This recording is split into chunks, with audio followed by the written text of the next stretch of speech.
Phần nào không hay. Anh hiểu đi. Ê, nói nghe nè. Sao? Tôi đang thích một người đó.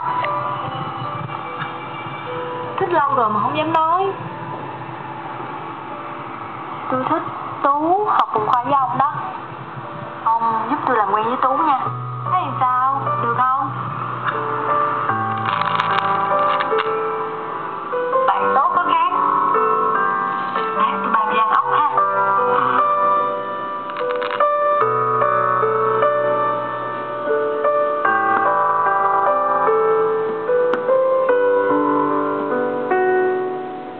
Có chút bối rối chạm tay anh rồi, vì anh đang mơ giấc dịu dàng.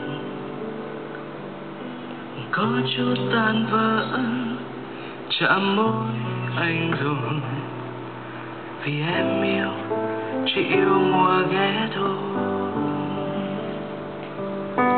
Có chút thương nhớ làn môi nhẹ nhàng khi em yên say trong giấc